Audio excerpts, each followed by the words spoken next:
High family, আশা করি তোমরা যে যেখানেই আছো খুব ভালো আছো, সুস্থ আছো। আমিও ভালো আছি।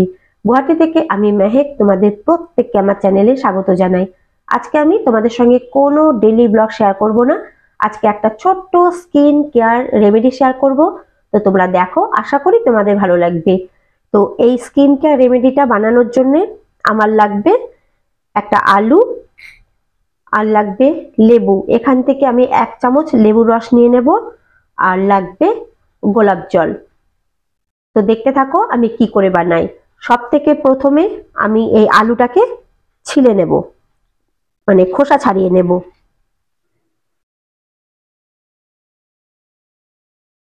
তো এই দেখো বন্ধুরা, আলুটার খোসা ছাড়িয়ে আমি এটা খুব ভালোভাবে ধুয়ে নিয়েছি। এখন আমি এই যে ছোট গ্রেটারটা আছে, এটা দিয়ে গ্রেট করে নেব।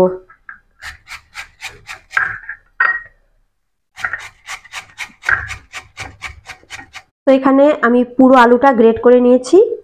এবার এই আলুটাকে এই ছাঁকনির মধ্যে দিয়ে একটু চাপ দিয়ে দিয়ে আলুর রস বের করে নেব, বা আলুর জুস বের করে নেব। এটা বেশি করেও বানিয়ে রাখা যায়, কিন্তু আজকে আমি যেহেতু তোমাদের সঙ্গে শেয়ার করছি, তাই একটা আলু দিয়ে বানিয়ে আমি দেখাচ্ছি।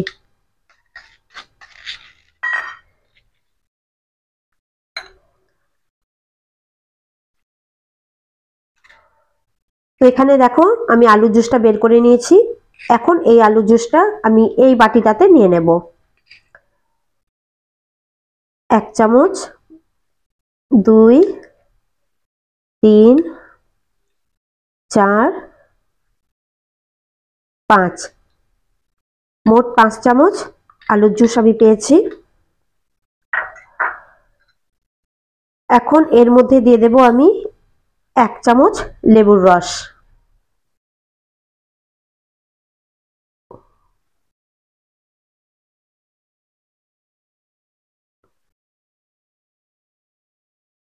দিয়ে দিলাম 1 চামচ লেবুর রস।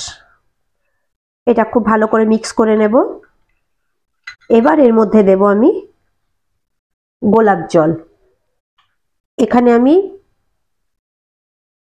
1 চামচ গোলাপ জল দিয়ে দিলাম।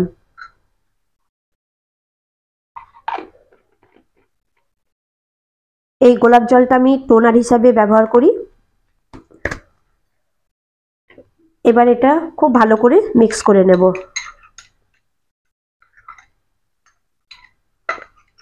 রেডি হয়ে গেল আবার স্কিন কেয়ার রেমেডি। এবার কি করতে হবে আমি সেটা বলি। তো এখানে আমি নিয়ে নিয়েছি একটা আইস ট্রে। এখন এই আইস ট্রের মধ্যে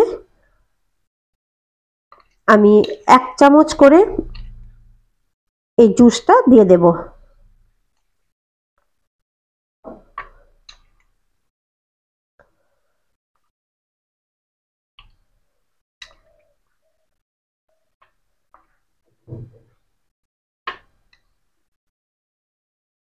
তোমরা যদি চাও তাহলে এর মধ্যে 2 চামচ গোলাপ জলও দিতে পারো, তাতেও কোনো অসুবিধা নেই। এবার এই আইস ট্রেটা আমি ডিপ ফ্রিজে রেখে দেব। তারপর এটা যখন জমে যাবে, আইস হয়ে যাবে, তখন প্রত্যেক দিন একটা করে আমি বের করব আর আমার পুরো মুখে ঘষে নেব। হালকা হাতে ঘষে নেব যতক্ষণ পর্যন্ত না এটা পুরো গলে যাচ্ছে।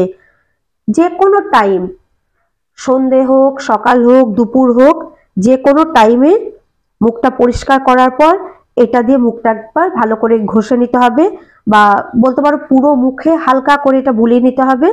তারপরে মুখটা ধুয়ে একটা ময়েশ্চারাইজার লাগিয়ে নিলেই হবে। এটাতে কি হবে, একটা হবে আমাদের স্কিনে প্রচুর দাগ থাকে, তো সেই দাগগুলো একবারে উঠবে না, এটা তো সত্যি কথাই, কিন্তু এটা নিয়মিত ব্যবহার করলে আস্তে আস্তে দাগগুলো অনেক হালকা হয়ে যাবে। আর এই জুসটা কিন্তু আমি আমার স্কিনে অ্যাপ্লাই করেছি। আমি এর আগে 2 বার ইউজ করেছি, আর সত্যি কথা এটাতে দাগ যায়। একবারে যায় আমি এ কথাটা একবারও বলবো না, কিন্তু যদি নিয়মিত মাখা যায়, মানে অ্যাপ্লাই করা যায়, তাহলে অবশ্যই দাগ যায়। তাই এটা তোমরা ইউজ করতে পারো। আর যদি মনে হয় যে তুমি গোলাপ জল আরেকটু বেশি দেবে, দিতে পারো, 2 চামচও দেওয়া যায়, বা আলু জুস আর গোলাপ জল মানে 1:1 রেশিওতেও দেওয়া যায়। মানে 1 চামচ আলু জুস 1 চামচ গোলাপ জল এইভাবেও দেওয়া যায়। এটা ত্বকের কোনো ক্ষতি করে না, কারণ আলুর জুসটা হচ্ছে এমন, অনেকে স্কিনে ডাইরেক্ট ইউজ করতে পারে না, যেমন আমি পারি না, আমার মানে ডাইরেক্ট ইউজ করলে একটা র্যাশ বেরোয়, সেই জন্য আমি গোলাপ জলটা ইউজ করি। তো তোমরা এটা ইউজ করো। আমি এখন করছি না, শীতকালে এটা আমি করি না, কারণ আমার যেহেতু ঠান্ডা ধাত আছে আর আইস, তো আমি করতে চাই না, কিন্তু গরমকালে এটা আমি অবশ্যই ইউজ করি। তো তোমরা করো। আর তোমরা যারা আমার ভিডিও আগে থেকে দেখছো তারা তো জানোই স্কিন কেয়ারের ব্যাপারে আমি হচ্ছে 1 নম্বর কুড়ে বা অলস, কাজ দেবে এটা জানা সত্ত্বেও আমি করি না। তো সবাই তো আমার মতো না, না, অনেকে আছে যারা স্কিন কেয়ার করে, যত্ন নেয়, আর এটা একটা গুণ, এটা থাকা উচিত। আমার নেই, সেটা আমার দোষ, কিন্তু করা উচিত।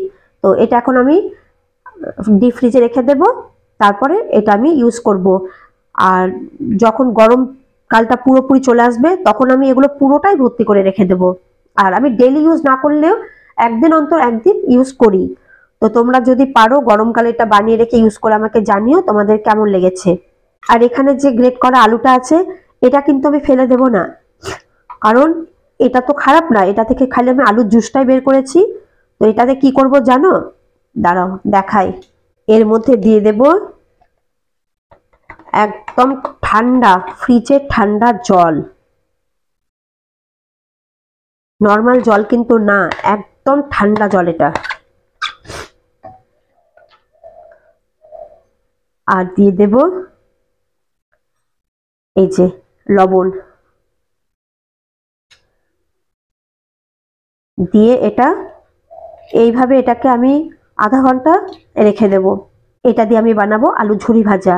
আর আমি যখনই আলু ঝুরি ভাজা বানাই এইভাবেই বানাই, প্রথমে জুসটা বের করে নিয়ে এই যে এইভাবে একটা রেমেডি বানিয়ে নিই, আর তারপর গ্রেট করা আলুটা দিয়ে ঝুরি ভাজা বানিয়ে নিই। এতে আমার দুটোই কাজে লাগে, ঝুরি ভাজাও হয়, আবার এই যে একটা হোম রেমেডিও তৈরি হয়ে যায়। তো আলু ঝুরি ভাজাটা আজকে আমি আর শেয়ার করছি না বন্ধুরা, পরে অন্য কোনো দিন শেয়ার করব। আজকের মতো ভিডিওটা আমি এখানেই শেষ করছি। যদি তোমাদের ভালো লেগে থাকে তাহলে একটা লাইক দিও, চ্যানেলটাকে সাবস্ক্রাইব করো। আর যদি কোনো বন্ধু আমার চ্যানেলে প্রথম এসে থাকো তাহলে অবশ্যই আমার চ্যানেলটাকে সাবস্ক্রাইব করে দিও। আর কমেন্টসে জানিও আমার এই স্কিন কেয়ার রেমেডিটা তোমাদের কেমন লেগেছে। আগামীকাল একটা নতুন ভিডিও নিয়ে আসবো, ততক্ষণ পর্যন্ত তোমরা প্রত্যেকে ভালো থেকো, সুস্থ থেকো।